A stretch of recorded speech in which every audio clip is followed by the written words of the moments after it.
awaited, I'm sure. But welcome back to the fourth episode of That's One of My Favorites. I am one of your hosts, Samara. And I'm Emily, and I would like to wish a very belated happy birthday to my co-host Samara. Since May, we just didn't do a podcast, and it was a whirlwind of a month. Listen, okay, May, my birthday, my daughter's birthday, my sister's birthday, my anniversary, Mother's Day, Memorial Day. Like, it's fine. That and I went on vacation. So. Yeah, and you went to Disney, so fair's fair. Yeah. So we had been selected to do the 1942 Yankee Doodle Dandy by Warner Brothers, and we both started it this week and just said, we can't come back with this. Nope. Not gonna do it. We might come back to it. I have kind of a outline plan to talk over with it, but for now, we just wanted to do something fun, something light, something airy, something that maybe we've both seen before that is one of our favorites, and that's Moulin Rouge. Moulin Rouge. Which is so good. It's so good. I forgot how good the movie was. The amount of times I've seen this is, you can't even count it. I have no idea. No, exactly, which is part of why we decided to talk about this one, because we've both seen it so many times that we could easily just grab things, find things, talk about it without having to be like, oh no, we haven't done a podcast in so long. Like, we're just going to take this opportunity to do something fun and quick, and then we will get right back into the groove. But we just couldn't do it this week. So, but I had a blast rewatching Moulin Rouge, and my husband also was just like, this movie's super fun. And I was like, it really is. It is. Nick came downstairs like briefly and wasn't really paying attention when I was watching it, other than he was like, that's not Yankee Doodle Dandy. I said, no, we're going to table that one. We decided to make our own rules because it's our podcast and watch something that we want to watch. Yeah, and obviously, if that's a problem, if that offends somebody, feel free to email us at oneofmyfaves@gmail.com. And we'll talk about it. But hopefully everybody can understand that we just needed a light brain mush.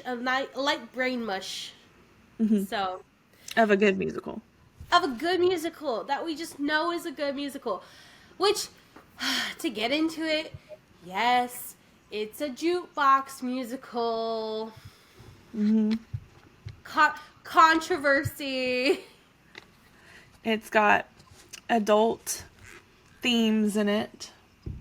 Yeah, it does, but not anywhere near what Stars Born or what. Like, we're not. No, it's like campy adult. Yes, very camp. Yeah. Very camp. Love camp. It actually was inspired by Bollywood movies, which, like, for sure, 100%. As somebody who now watches Bollywood movies, I was like, oh, obviously, this makes so much sense. But this movie is so fun, so bright. I tried to combine those. So fright. It's so fright. It's so fright. It's so fun and bright, even though it's kind of dark and gloomy. Yeah. Like, I actually was looking at, like, the synopsis, and I was reading it, and I was like, oh, yeah. Like, oh, yeah, this movie's kind of tragic. And somebody pointed out that it's kind of, Orpheus and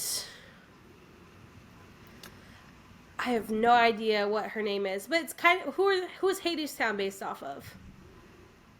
If you wouldn't have asked me that, Eurydice and Orpheus, and I was like, "Ooh, yes, it is." Mm-hmm. That's this movie's just. I've never thought of that, but yeah, I can see that. That's what a lot of people are saying it's based off of. So the director's name is Baz Luhrmann, and he apparently this is considered part of a trilogy. They call it the Red Curtain trilogy.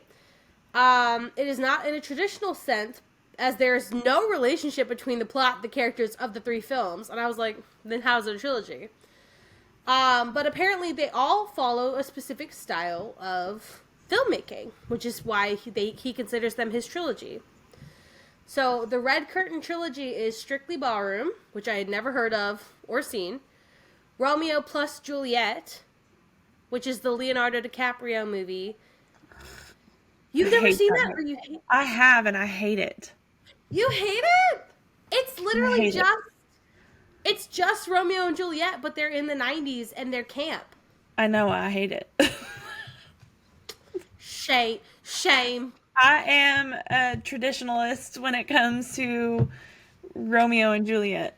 There's something about, I just cringe. I haven't seen it in a long time, so I would give it another chance, but the last time I watched it, my face was literally like this.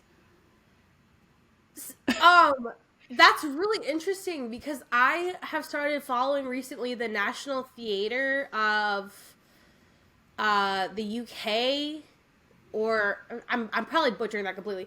I've been following the big theater system in the United Kingdom, and that's what they're doing now. They're modernizing and like using. So Jen from the IT crowd was in Much Ado About Nothing or something, and she's like wearing our clothes, and she's talking about like, he that's more than a man is not for me, and I that like, I was like, what? Jen, the internet, Jen. That's interesting. Well, yeah. Because I guess in the same idea, they actually updated Moulin Rouge with new songs. Oh yeah, we're talking about Moulin Rouge. Yeah. Which was garbage in my opinion. Yeah, I don't like that either. I'm like, you don't mess with the original.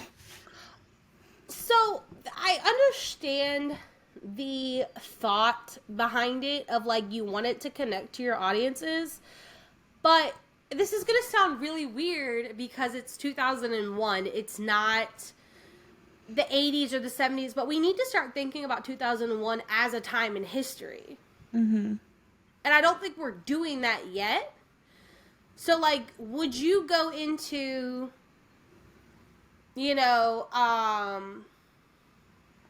would you go into Singing in the Rain and modernize and update it? No, because it's part of that history, that time. Right. So even though it is a jukebox musical, which I used to always call a juicebox musical, but even though it is that, it's still of that time and of that era. Right. And I don't think they necessarily, like, if you think about it, they don't necessarily just sing songs that were 90s and early 2000s. Like, they sing Elton John and, songs that were from, like, the 80s. Yeah. So to modernize it to, like, the late 2020s or whenever they redid it, I think they redid it in 2018 or 19. Yeah.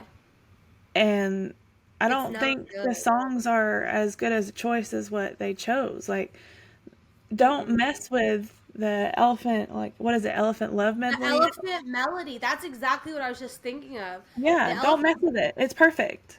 No, it literally, it is the most iconic love songs. We don't have any good love songs anymore, I don't think. Other than, I will say Perfect by Ed Sheeran was everybody, including mine, wedding songs for, like, 5 years straight. So, like, other than that, we don't really have a whole lot of good love songs. No. I don't know. It didn't need to be done. No. Also, so getting into the actual movie stuff, Heath Ledger was supposed to be Christian, but he was deemed too young to be Nicole Kidman's lover. And he apparently was so pissed that 7 years later, when the guy was like, "Hey, do you want to come do my movie with me?" He was like, "Nah, screw you." No, I wanted to be Christian. Right. Catherine Zeta-Jones, Hugh Jackman, Jake Gyllenhaal, Kate Winslet, Hilary Swank, Renee Zellweger, Drew Barrymore, and Kate Hudson were also all considered to be the leads. Courtney Love auditioned for Satine. I know how you feel about her. I also feel strongly about her. But she auditioned for Satine and obviously didn't get the part. But she let them use Nirvana's Smells Like Teen Spirit. Mm-hmm. Did she own that at that point? She did. She owned it at that point, and it's one of the rare cases that that song has been allowed to be used, or like any of Nirvana's work Yeah. was allowed And to in be case used. people don't know, that's the "Here We Are Now, Yeah. Entertain Us." Um. So also they wanted Marilyn Manson to sing like kind of the lead for that, and I mean like, but they wanted him to sing it, and she was like, "No, if you do it, I'm gonna pull the plug." So good for her. Maybe she knew something we didn't know at that time. Yeah, for But real. good for her. Which I didn't know until this movie that Ian McGregor could sing. No, I only I knew had no him idea. as Obi-Wan Kenobi. Yeah, that's I was all. about to say Star Wars, Obi-Wan Kenobi. Yeah, That's yeah. all I Well, I knew had him to as. like do a double take because like I didn't put two and two together until I had rewatched Star Wars not long after watching Moulin Rouge, and I was like, that is not the same person. It's That is the 100%. same person. Oh my gosh. I didn't realize that. So, yeah, I had no clue that he could sing. And Now, honestly, and like I think this may be the first time that I had heard Nicole Kidman sing. he can sing. Like he Mhm. really can. Nicole is fine. So obviously this movie stars Nicole Kidman as Satine. Ewan McGregor stars as Christian, Mhm. and they are two romantic leads. Mhm. And yeah, she can sing. She can sing okay. She's not Um, awful, but no, she's got a very sweet, flighty voice, and I don't necessarily agree that that goes with Satine. Like yeah, for such a strong character, you would think she would have such a strong voice. Now, however, I do think when Christian and Satine sing together, oh, it it sounds so sounds good. pretty good. It sounds Um, so good. because her softness like goes well with like his kind of raspy masculine like I don't know how to he has a very unique voice, but it's a good unique voice. He does. It's very pure. I was thinking about it in compared to Aaron Tevitt, Hmm. Tevitt. Um, and I've seen a couple of like clips from slime tutorials of him singing Roxanne, like Tango Roxanne or whatever, and he like Ewan goes da da da da da, whereas Aaron goes da da da da, like, and it and that's neither one of them is better or worse. It's just way different. Yeah, I feel like that's indicative of one having more control of their Yes. voice to be able to skip up to that versus having Yeah. to like quote unquote, I guess the term would be to slide up Scoop to it. it. Yeah. Just scoop it. You like got to slide up into that note. Yeah, it's very pure. It's so good. I love his voice. I love him as his character. Um, yeah, it's I just really so fun. don't think there is a like a weak link in the movie per se when it comes to No. something like that because even though Nicole Kidman doesn't have like a show-stopping voice, I feel like she does a good job with the acting part of it too. Well, cuz also her character is dying. So like would your character dying really have like a Aretha Franklin voice even though you kind of want her to? No. Yeah, and I don't think like her singing is not like what sells the money at the Moulin Rouge, obviously. Mm-mm. Obviously not. Yeah. Yeah.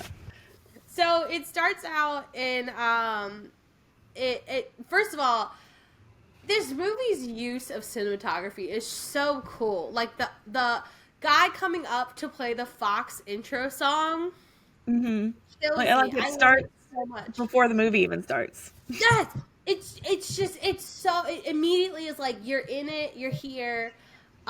It's so good. I never realized that it was Toulouse singing at the beginning, Uh-huh.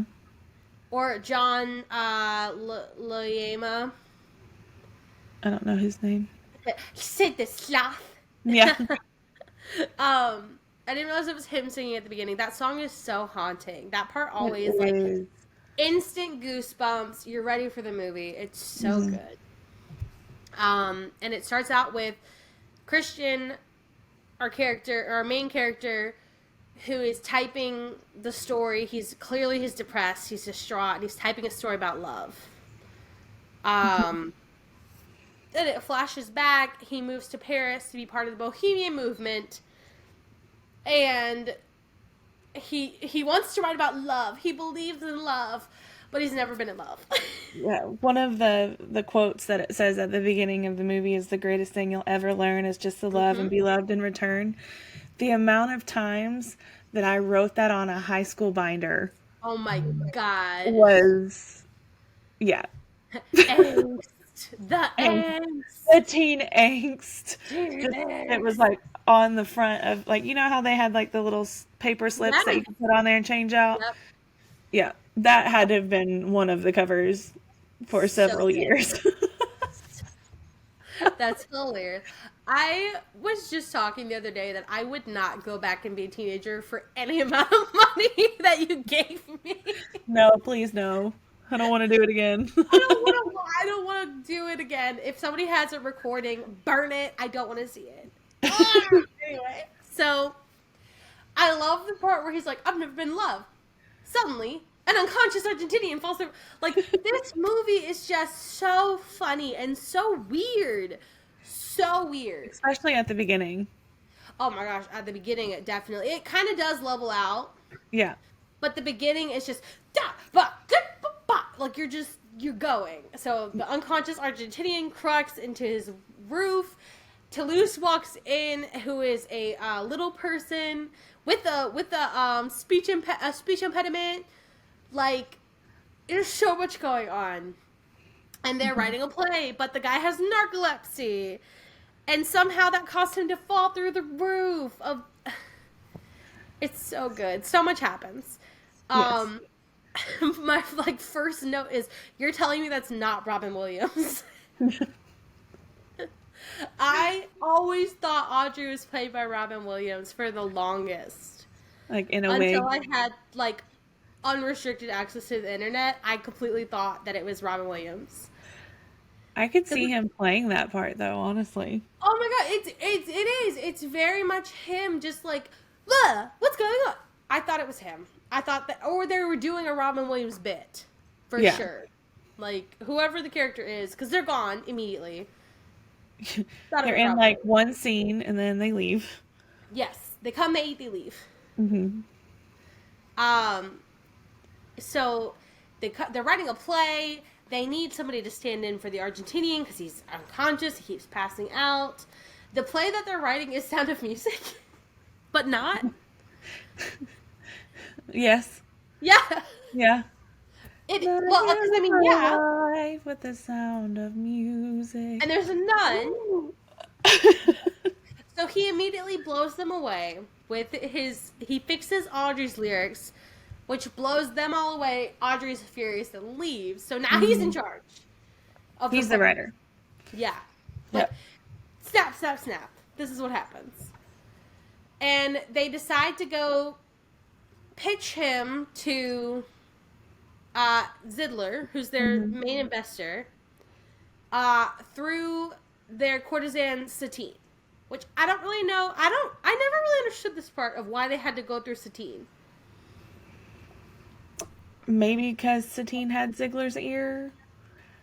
I mean, Zidler also had Zidler's ear. This is true, and he was already looking for an investor because Satine wants to be a real actress, not just a courtesan. Right. So So he's already on the hunt for somebody to invest into the Moulin Rouge to change it to a theater. yeah, so there's like this weird parallel of they need they need Zidler to approve of Christian so that and Zidler needs the Duke to approve of Satine basically so that they can all produce this play, this production and to be a theater. Mm-hmm. So they drink the absinthe, and the Green Fairy comes, which was supposed to originally be a guy, voiced by Ozzy Osbourne, but instead they changed it to a girl. But Ozzy Osbourne still does the scream. Yeah. When she turns demonic, she like, ah! It's Ozzy Osbourne. They go into the. He doesn't want to go to the Moulin Rouge because he has daddy issues. By the way, he's like, oh no, my dad was right. I'm just gonna waste my time at the Moulin Rouge. Yeah. So they go to the Moulin Rouge, and so apparently there were 300 plus costumes. I believe it. Yeah. I love everything these girls are wearing. The I love can it dresses. so much. Yeah. It's so fun. It's so flashy. Yes, they're all kind of individually fetishized, but like if you pull back and you look at the big picture, it's beautiful. Didn't they win an award for costumes? I think they did. Yeah, they won I'm several pretty sure. awards, and I'd have to look up exactly which ones they did. But Yeah, and I know they won like best picture, but like it was weird because they won the best picture, but they didn't win any writing awards. They weren't even nominated for writing awards. So people were Mhm. like, "How can you win best overall picture when your writing wasn't good?" Like it was like really controversial in that sense of like, how does that work? Mhm.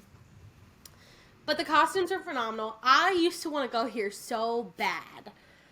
I didn't really get the concept. I just wanted to go dance and play and like I wanted to wear the costume and dance. That's all I wanted. Right. I Everything can about it was so I fun. can second that. Right, because like I didn't know. Like I was like, I just I knew don't it was know. in Paris and it looked fun. Take me to the I Moulin Rouge. I think the word courtesan threw me for the longest time. Yeah. It took me like an embarrassing amount of times to watch this to finally be like, she's a hooker. Like, oh god, like, got it. Okay, cool. They used a fancy word. Okay. They used the correct term, the French term. Right. It took me a really long time to be like, oh right, got it. Even the seduction in the elephant tower, like I just like went completely over my head. So, but yeah, so we're introduced to the Moulin Rouge. We're introduced to Harry Zidler, Mhm. Ziegfeld Harry Zidler, uh, and all of a sudden Satine comes out, The and she's just sparkling diamond. sparkling diamonds. Okay, Toulouse. I love it. Every time he does something like that, sparkling diamonds. Yeah, so Satine comes out, and she's the most coveted girl. All the men are trying to give her their money. All the men are trying to vie for their time. One guy is bringing diamonds, which that's the whole point. She's singing the song, "Diamonds are a girl's best friend." She, like, she's called the sparkling diamond. Hmm. So, there's like this miscommunication because she's looking for the Duke, and Toulouse is trying to get her to go to Christian. Hmm. And there ends up being like this like perfect alignment of mishap where Zidler's like, there's the Duke. She looks over, it's Christian. She says, are you sure? He looks back, it's the Duke again. So now they're all messed up.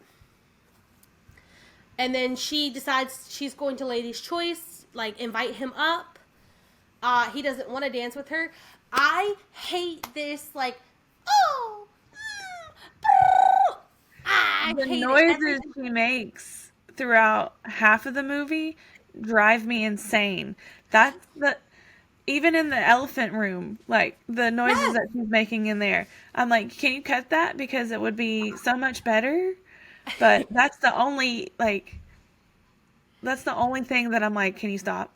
Can you Which stop? I mean, obviously that's a director cue. Like she didn't, if she came up with that on their own and nobody stopped her, then everybody needs to get fired. Right.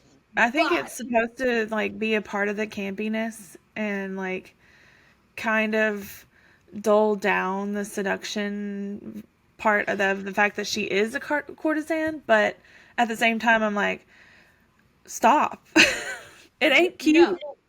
no, I don't like it at all. It she does this pouty like meow meow, like makes all these weird noises. Finally gets him to come out and dance, and they're still just miscommunicating. Like, well, he said we could do it here. Oh, did he? Like, Yeah. they're talking about two separate things. I don't even know if Christian knows that she's a courtesan. Like, it, it's just so just He's completely oblivious. right. They finally make it to the elephant room, uh, which she puts on. I want to know if this is a continuity error. She puts on the red dress Right, which after is he passes. gorgeous. Yeah. So she passes out. By the way, Uh-huh. she's sick. She has the consumption.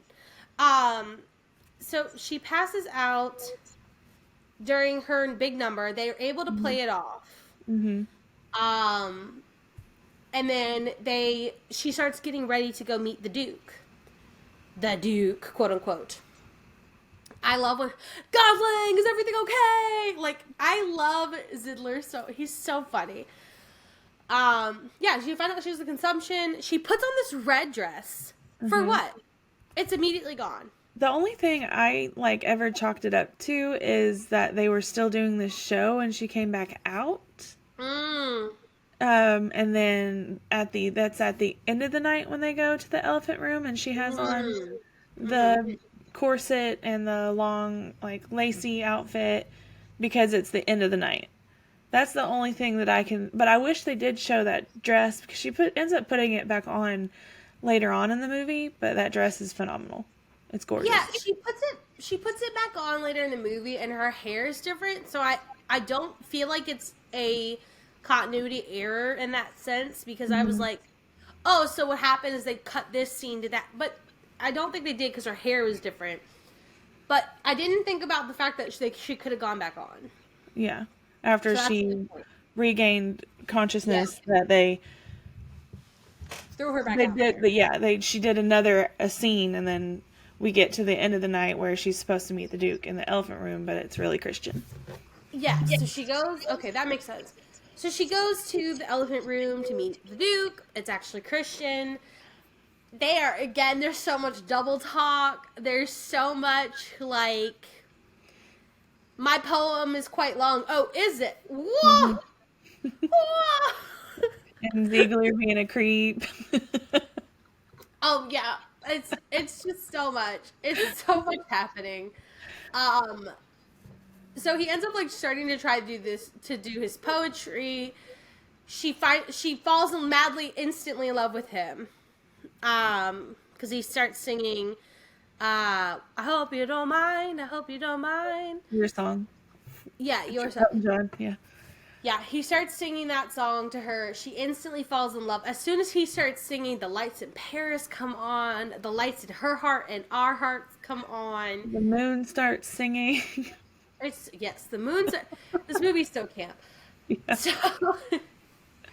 so that happens, and she's like, I'm in love with the Duke. And he's like, I'm not a Duke. And then she's like, what the heck? Yeah. She's mad at him. For what? For what? He didn't say he was the Duke. But she didn't ask if he was. She just assumed that you know what they say about assuming. Like, Yeah. meh. And then the real Duke comes in. Oops. This whole scene of him hiding from the Duke sends me over the edge every time. It's so funny. Because how do you not see this grown man? She's wearing literal see-through nothing, and there's a grown man hiding behind her, and the Duke's like, "Yeah, I don't see nothing. What's going on?" It's Like, those facial features that get me every time. yeah. So we finally get a good look at the Duke, and God love whoever this man is, because he is the just the touch of greasy and skeevy and like it's I keep using the word camp. He's just camp. He himself is camp. Yeah. His facial expressions send me. They're so funny. Facial His, expressions, his speech, like his yeah. accent. I don't even know what that is. Is it British? Is it not? Like It's it's camp. I don't know. It's so funny. I'm a duke and I talk It's fancy, but at the same time I'm not fancy at all. I talk fancy. It reminds me of like what a kid thinks a bad guy is. Yeah. Like, Maha, I'm coming to get you. Like it's very that. Oh, I love this movie. I love this so much. Oh, it's so fun. So the Duke comes and Christian tries to like get out of this. My favorite part of this whole scene is when he gets to the door, he turns and he almost bumps into the bodyguard, Uh-huh. and he slams his door shut. The Duke goes to look, and Christian literally just goes and turns into the wall. Like Like if I could see me. He's not hidden at all. And it makes me laugh every time because I'm like, what are you doing? It's so freaking funny. He just, like, literally hands in front of his face, hides. yeah, like Oh. He, so Satine's finally like, okay, the only way that I'm going to get you out of this house or this room is I got to sleep with this guy. And he just stands there like, no, you don't sleep with them. No. Like, finally she's like, okay, I won't. You're right. And he's like, he just is like so smug. He's like, that's right. You won't, you know. So the Duke finally is pushed out of there, but then she faints again. And the Mhm. Duke comes back and finds them in a quote unquote compromising position. Because he just threw her on the bed to be like, hello? You're dying? Like, what's happening? Yeah, why'd you And faint? they're like, it's a rehearsal for our play. And he's like, bull crap. Like, there's no way. Toulouse just shows up. Hello. How's the rehearsal? Like, it's so. All of a sudden, there's a rehearsal. Zidler comes in and is like, what the crap is going on? And they're like, oh, yeah, it's the play. The Duke's going to invest in our play. No big deal. Because she seduced him with Christian's words. Right. And but this is the part, they're so cocky. I love Christian and I love Satine, but they are so full of folly. Because he makes up this play on the spot. He completely changes the play. Mm-hmm. And the play is about a courtesan who mistakes a guitar player for a Maharaja. And the Maharaja wants to help them put on a play. And they have to pretend that she's like, it's just so. The nose. Just on the nose. Their story, yeah. And blatant. Yeah, it's their story. And I'm like, dude, you can't just do that. Yeah, and it's called Spectacular. Spectacular. Which, like, 10 out of 10, I would see that. But we are watching it. Yeah. But I It's a would see the movie within India a version. movie. It's based in India, their play. So I want to see that. Moulin Rouge, Dubai. Yeah. So the Duke's like, I like the play. And they're like, yes, it's so awesome. He starts to invest, but he has these stipulations. Satine can no longer be a courtesan to anybody else, and he has to own the Moulin Rouge. Yeah. He does a little Um, foreshadowing, too, for the end. Because he's like, and at the end, should someone die? And I'm like, Yes. ooh, Ooh, ooh. ooh. This whole movie has so much foreshadowing. There's a specific part that just is like At the the very most. beginning, you see the Yeah, foreshadowing of the theme. that's true. You just But don't realize in it. yeah, in my opinion, one of the best like I don't even know if it's foreshadowing because it happens right at the place, but anyway, one of the best use of foreground and background happens in this movie. So they start rehearsing and they just like they're just hooking up because they can get away with it. She's the lead actress, he's the writer. Of course they're in the room by themselves together. Like of Mm-hmm. course they're wherever they need to be. And the Duke is getting more and more frustrated because she just keeps blowing him off. Mm-hmm. Just blowing him off, blowing him off. Um and so it gets to the part where they're discovered. This is the part that I was just talking about. They they're blatant. They're so blatant. They're just Mm-hmm. like in front of the Duke's face. He's like, "Hey, we have to rehearse the scene." And she's like, oh, of course we do. And the Duke's like, "No, please, I have a dinner planned for you." And she's like, "No, I'm the actress and we're going to keep going." Then they go start making out in the house. And everybody can see them. I mean, like, literally everybody can see them if they look. Mm-hmm. And Fiddler looks. But I love the part when they start walking up. This is the part that I'm talking about. When they start walking up and start kissing, in the background, Zidler's like, "It's time for Act 2. The lovers are discovered." Mm-hmm. And they're making out. And Zidler sees, I don't ever. It's so good. I love it so much. It's so good. They use like their rehearsal for stuff that's actually happening, like in their life. Parallel.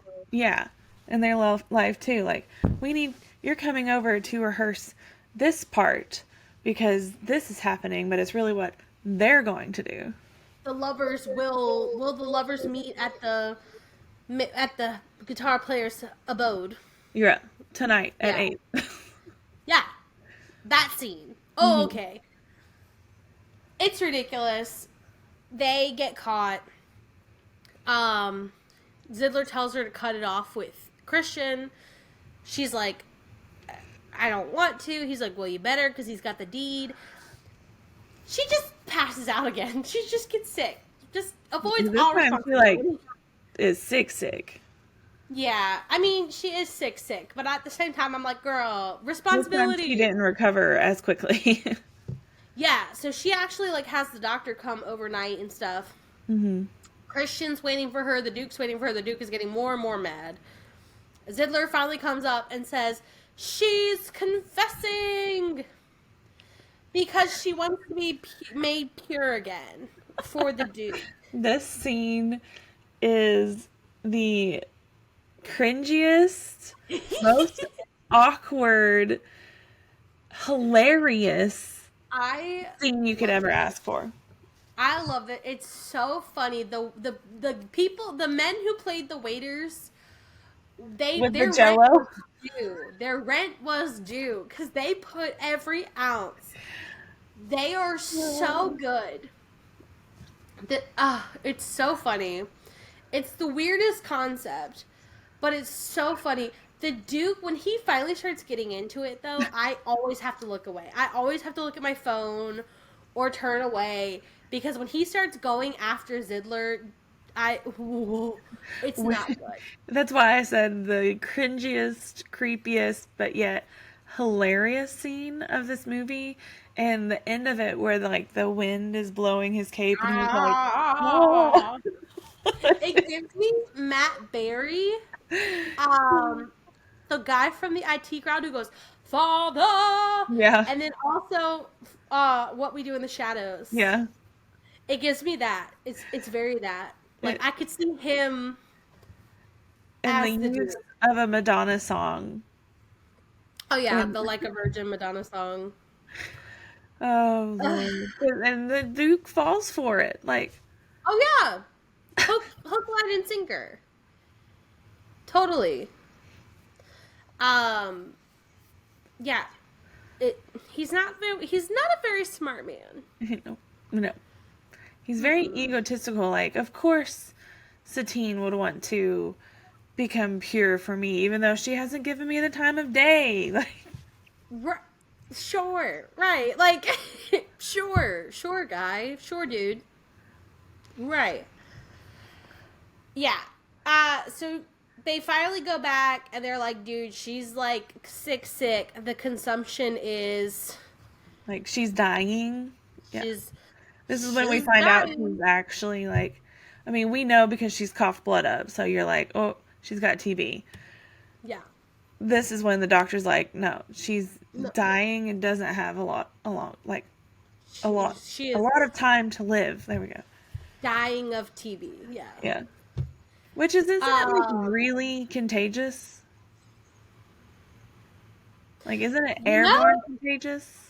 Is TB contagious? No. No? Condition is spread actively when the person coughs and sneezes. Which she does all over everybody several times. Although it spreads in a similar way to the cold and the flu, it is not nearly as contagious as the cold and the flu. Okay. So yes You're and no. thinking she's spreading the plague to like everybody around because I mean, on several occasions when she coughs, it's just like a handful of people, but a few times she's coughed and she's like around other people, but yet she's the only one with TB. Well, not only that too, but I mean, at this point, I think it's pretty rampant. Like we don't hear about it as much anymore. Mm-hmm. But in 1900 in Paris, I'm pretty sure that like it was just the way of. Oh, I'm sure. And then you figure that they're courtesans at the Moulin Rouge in the rundown part of town. Like nobody cares, you know. Nobody. Yeah. Even the first time she starts coughing after she falls and passes out, the stage guy is like, "Are you good?" And they're like, "Or is there anything?" And she said, "Nothing you'd worry about." And he's like, "Good. Then everybody needs to go. Like, why are we standing around?" Yeah. So I think honestly, like as much as you know, we think about it at that point with those people, they were like, whatever. Like, Yeah. if we catch it, we catch it. If we don't, we don't. We just got to keep going. We don't Right. have the luxury. You gotta make to the have- living. Yeah. Yeah. Yeah, so she's dying of TB. It goes to the next day. Christian's like, "Hey, where were you?" And she's like, "I don't want to talk about it. We need to break up." Mm-hmm. And then he writes this secret song. Mm-hmm. And they blatantly sing it to each other during rehearsal in front of everybody. Mm-hmm. Like they just piss me off. They just really make me mad because I'm like, y'all are not. Well, she's not hiding it at all because instead of singing it to the person who's playing the sitar player, she's singing it to Christian. And he's singing it to her. Like, it's And they're not... smiling and making goo-goo eyes at each other. Like, it's very obvious. And I feel like they do that on purpose. Because Yeah. this is at the point where Lee, one of the obvious jealous Moulin Rouge dancers... Oh, yeah, Nini. Yeah. Comes up and was like... to the Duke and was like, well, why would she leave with the Maharaj, or why would she leave with the penniless sitar player? Why wouldn't she just leave with the Maharaja? Yeah, she's like, I don't understand why the courtesan would choose the penniless writer. Oops, I mean sitar player. Yeah. Basically gives him up. Yeah, so she says that, and it's so blatant and obvious that he just looks and goes, oh my god. Like, that's all it took. Like he finally catches on. But he didn't even have to think about it. Like, he literally, like, looks at her, looks at the stage, and just goes, oh yeah. Like, it was so obvious that it just literally took one, and it just clicked into place. That he's the Maharaja, so it ends, and the play within the movie ends, and he's like, I don't like this ending. She needs to be with the day Maharaja. before opening. Yes, the day before opening. She needs to be with Maharaja. because the Maharaja is giving her everything, and the penniless sitar player is going to leave her as soon as he feels like it. And Why there's would no she choose secret him? song. Yeah, there's no secret song. Why would she choose him? And Christian just goes, "'Cause she doesn't love you." Him. Oops. Oh, but not good. It's so not good. And like I used to be really just mad at Nene. Like I used to be like, this jealous girl ruined everything. But like upon rewatching it, I'm like the older I get, the more I'm like, well, they're being blatant. Like they're being so disrespectful. And they've been warned, like, to end it because he has the deed. He Yep. is willing to, like, take the whole Moulin Rouge away from Ziegler if he doesn't get what he wants. And he's told Satine that, like, get rid of the boy. Yep. Like, end it. So all of a sudden, Satine is like, "Oh, you know how these writers run away with themselves? Let's go out, you and me tonight, Dookie boy, and I'll give you what you really want." Yeah, I'll make it all better. Yeah, and so she goes, and she can't follow through because she loves Christian. Mm-hmm. Well, he doesn't care, and it takes the random. Does he even have a name? The Duke? No, the guy who saves her from the Duke.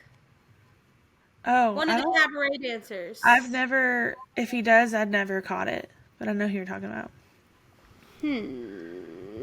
Who saves Satine? You're talking about the part where they're singing Roxanne and he's obviously, and Christian is like, obviously driven mad by jealousy. Yeah.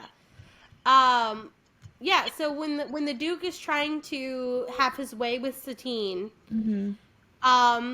she is saved by a cabaret dancer named Le Chocolate. Okay.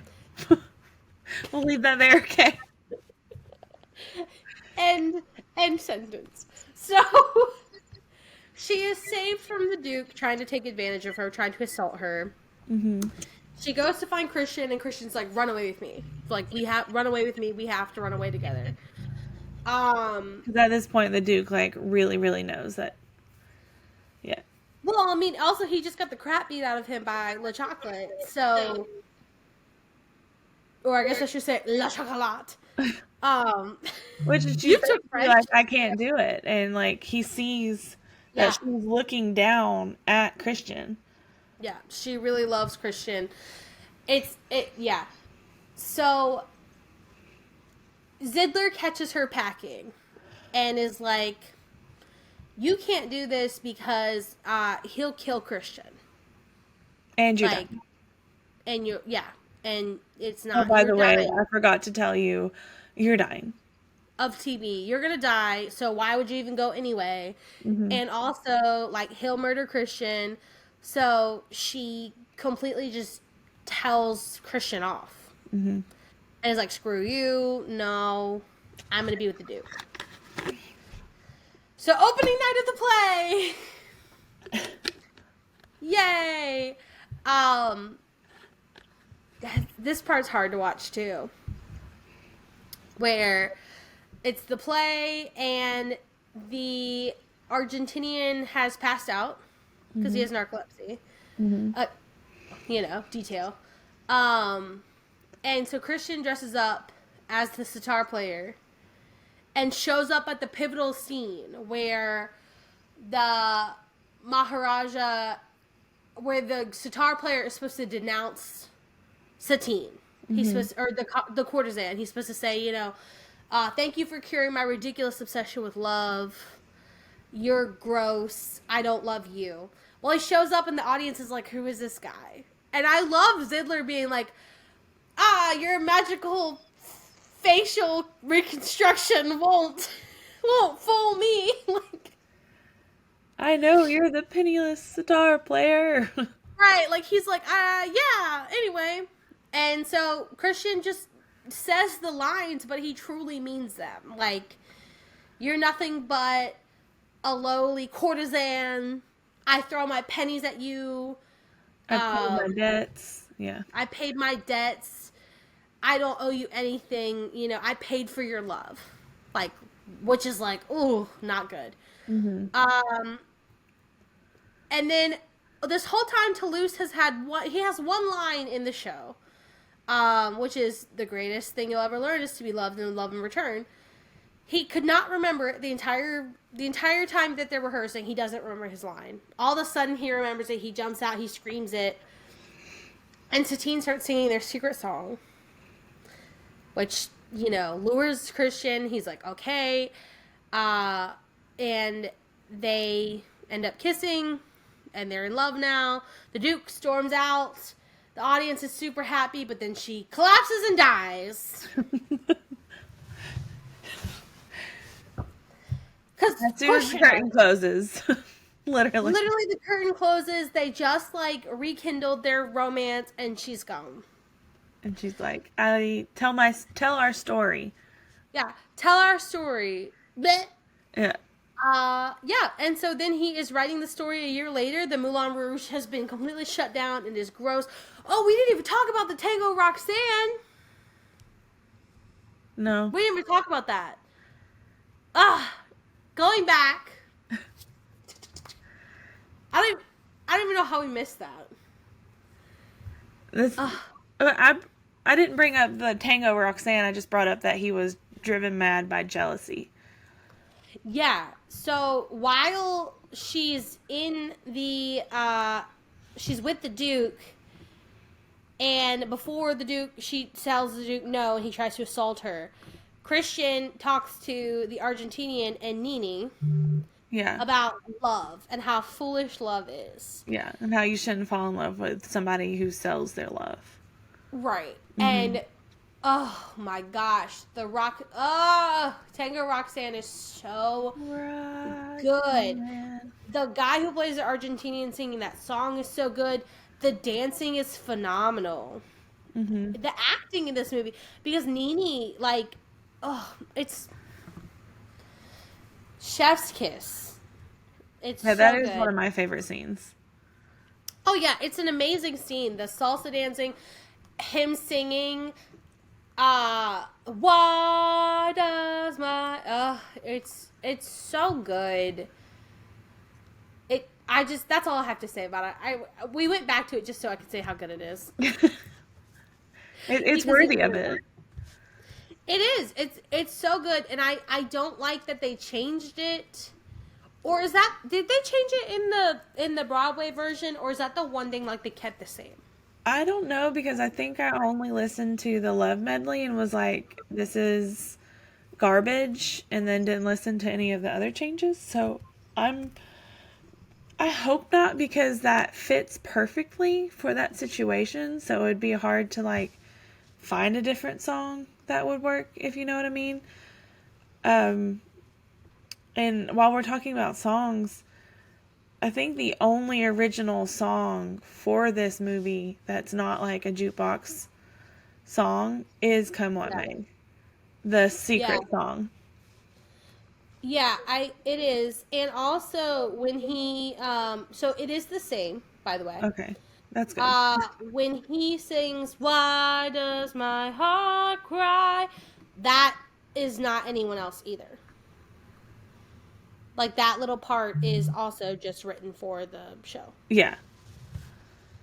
The overlapping between Roxanne and... Yes. Yeah. Which sent me into a tailspin one night, because I was like, what song is that song? Like, I want to listen to that song. What's the original song for that song? And there's not one. So I was like trying my hardest to find it.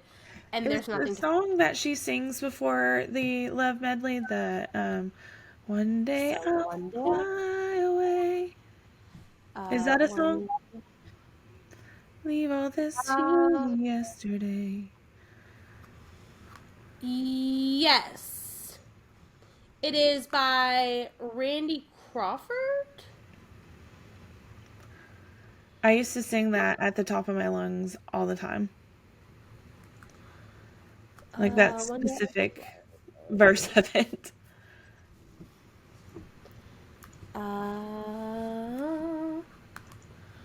Uh, a song from Randy Crawford and from 1980. Hmm. Yep. I don't think I've So ever heard like the original version of it. I just know that I've scream singed that song in the shower on several occasions. yeah, and I mean, I would love to actually hear Randy's version because we talked about like Nicole Kidman had such a soft voice, Yeah. so I'd She's love to kind of know if singing that. that song to herself, so I can see where that fits. Like she's not really Yeah, singing it to anybody. She yeah. like literally she's saying one day I'll fly away because she wants to go on to better things, which we all know. Sorry, you're dying of consumption. Consumption. Yeah, and that song, her accent, none of like the songs come out except for the elephant melody. Her accent comes out full force for some reason in that song. And I wonder if it's because in that one song she is kind of pushing her voice. Mm-hmm. But when she's like, that won't something because you can't pay, I was like, girl. Because she's And then Australian, right? yeah, she's Australian, but you can't, like, I don't know if she was There's no struggling. way, because you can't pay Yeah. She's like, you in can't the pay.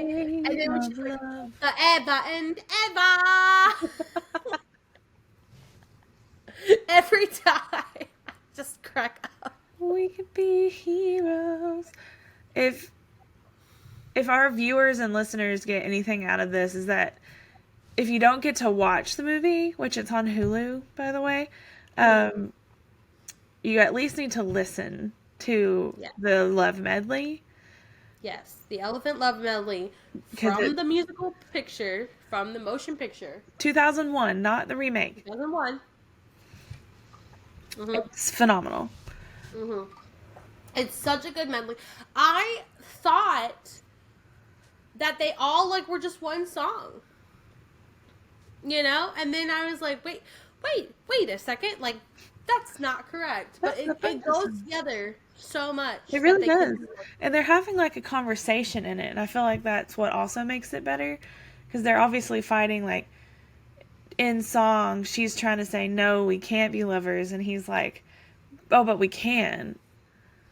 Yeah, I will be mean and I'll drink all day. No, like I won't. It's so good. Yeah.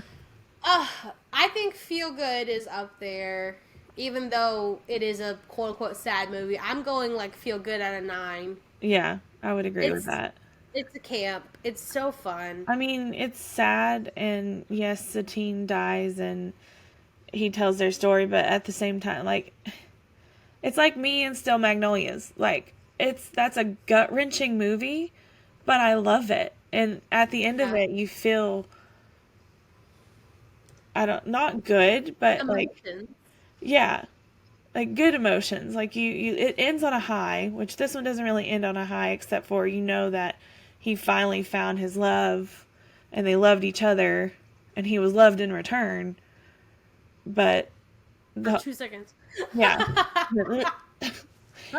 but I mean, no, I would definitely agree that feel good nostalgia.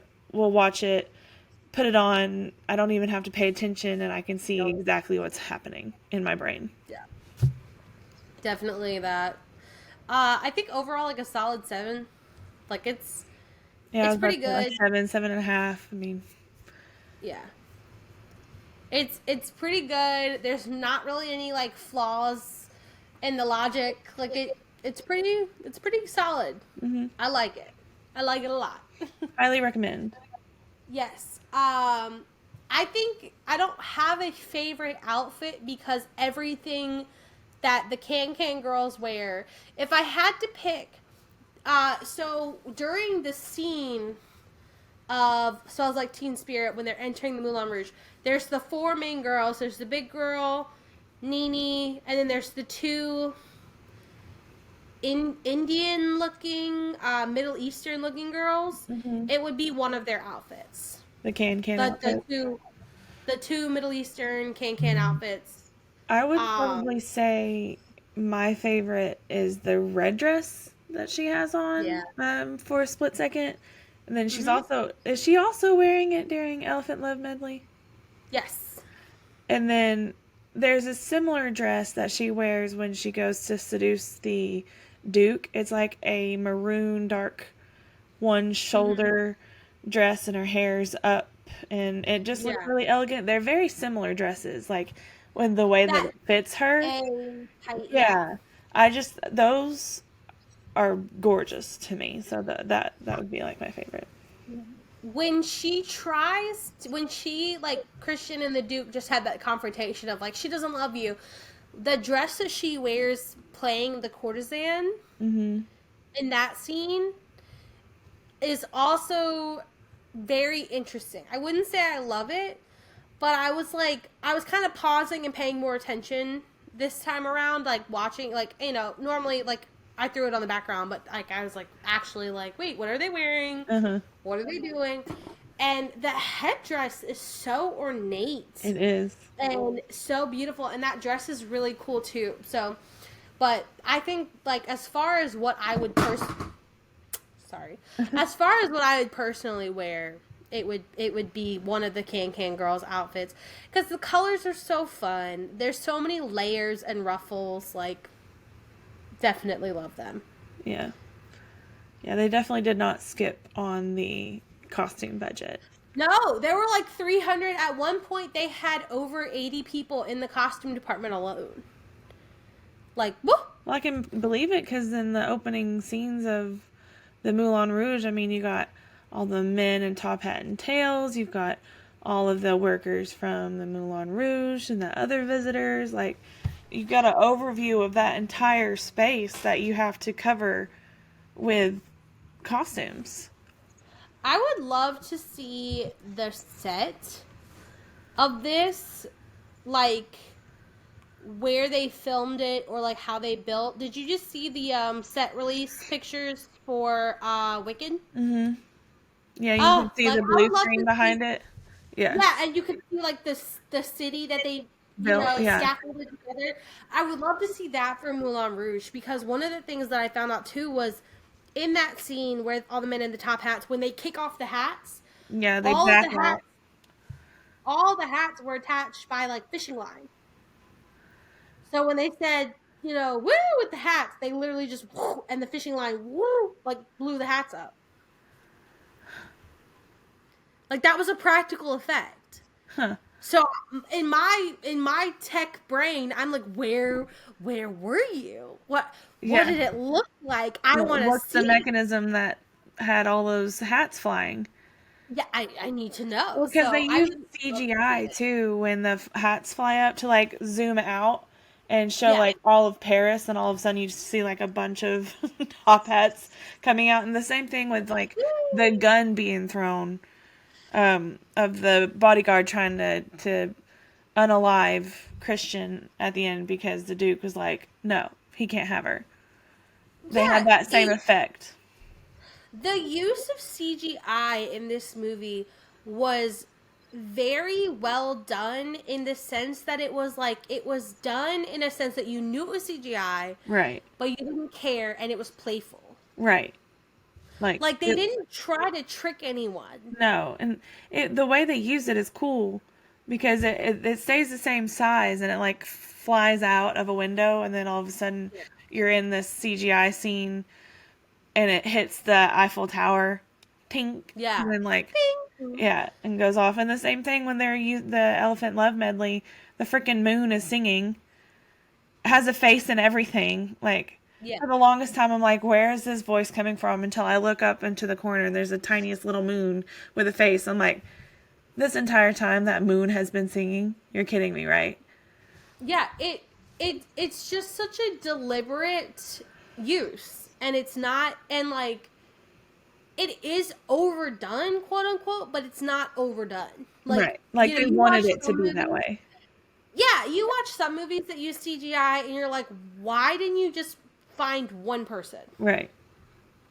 Like, why is a CGI person getting an orange from the grocery store? You could have just hired somebody, but like, so you have people behind the scenes. Just pick up an orange for me real quick. Like, so I love this movie. The CGI use is exquisite. The cinematography, it makes me want to watch Romeo plus Juliet, but like, you know,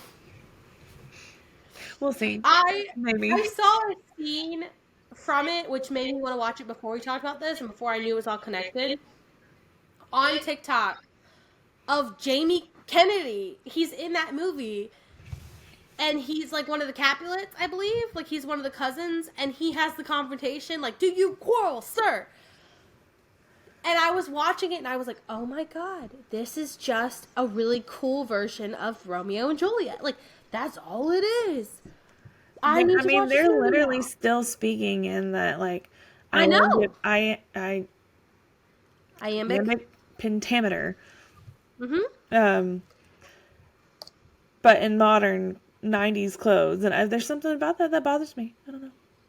Oh, Like I see, said, I I'm literally haven't seen it since I was in high school, so I should watch it again. I'm 1,000% here for it because I would definitely watch. I would watch Shakespeare or read Shakespeare more if it was done in that way, like making it more approachable. But I mean, I will say I've also been to. There's a place around here called Agecroft Hall that does Shakespeare in the Park every summer, which also, by the way, is like its own thing because they are wearing. I mean, everybody's dripping sweat. And we went to go see Macbeth, and I was like, this is phenomenal. And they did it with the old timey clothes and like all that stuff. And I was like, this is so cool. But I'd love to see also like Macbeth with like cool people like Yeah. me. So anyway, what are we doing next time? Drum roll. Oh, any guesses? No. The Wiz,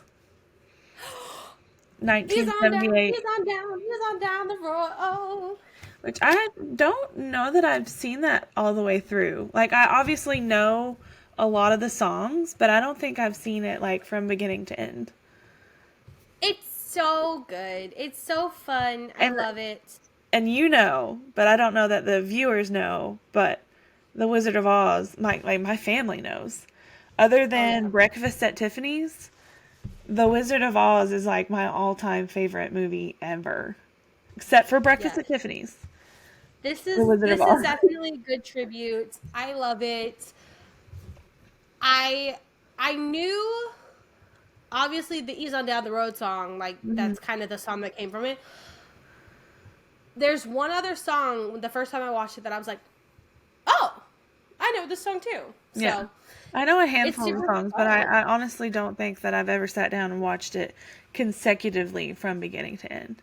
Well, thank you guys so much for joining us for episode 4. We hope you enjoyed our little skirt to the side. I know some of you thought we were going to watch Yankee Doodle Dandy, and we'll go back to I it. know that We'll go back to it at some point.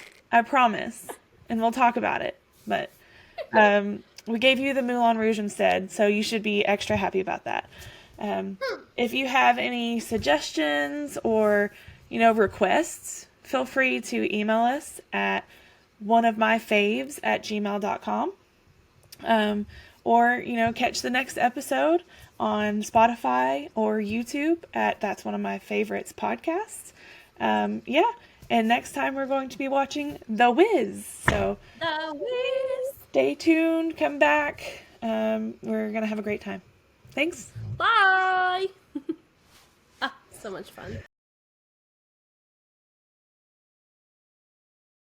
Is the director, and he also directed Strictly Ballroom, which I had never heard of. Is there a ghost?